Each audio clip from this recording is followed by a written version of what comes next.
নমস্কাৰ সকলোকে ভাৰতীয় জনতা পাৰ্টি হাপেখাটি জিলা পৰিষদৰ তৰফৰ পৰা আন্তৰিক ধন্যবাদ আৰু কৃতজ্ঞতা জ্ঞাপন কৰিছোঁ যে আমাৰ আজি নিৰ্বাচনী প্ৰচাৰ আজি শেষ দিন আৰু শেষ দিনত আমাৰ ৰহন গাঁও পঞ্চায়তৰ উদ্যোগত হাপেখাটি জিলা পৰিষদৰ নেতৃত্বত আৰু সন্মানীয় বিধায়ক ধৰ্মেশ্বৰ কোঁৱৰ ডাঙৰীয়াৰ নেতৃত্বত এক বৃহৎ ৰেলী ৰাইজে আয়োজন কৰিছে। ৰাইজ স্বতঃস্ফূৰ্তভাৱে ওলাই আহিছে, কাৰণ ৰাইজ ওলাই অহা কাৰণ এটাই যে সমগ্ৰ আমাৰ সকলো দিশতে সকলো ৰাইজে দেখি আছে যে ভাৰতীয় জনতা পাৰ্টি বিজেপি চৰকাৰখনে কেন্দ্ৰত আমাৰ জনপ্ৰিয় প্ৰধানমন্ত্ৰী নৰেন্দ্ৰ মোদী ডাঙৰীয়া আৰু ৰাজ্যত আমাৰ মুখ্যমন্ত্ৰী হিমন্ত বিশ্ব শৰ্মা ডাঙৰীয়া আৰু আমাৰ বিধানসভা সমষ্টিত চৰকাৰ ধৰ্মেশ্বৰ কোঁৱৰ ডাঙৰীয়াৰ নেতৃত্বত আমাৰ গাঁৱে ভূঞে সকলো ক্ষেত্ৰত আমাৰ উন্নয়নৰ যি ধাৰা দেখিবলৈ পাইছে,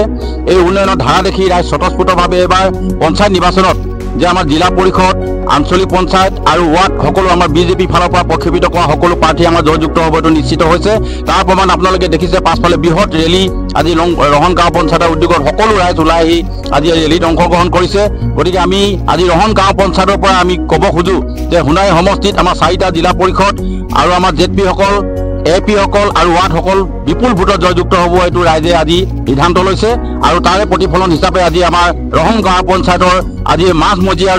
মাজমজিয়া দি আমাৰ সমগ্ৰ ৰাইজ আজি ভাৰতীয় জনতা পাৰ্টিৰ সকলো অনুৰাগী ৰাইজ আজি এই ৰেলীত অংশগ্ৰহণ কৰিছে।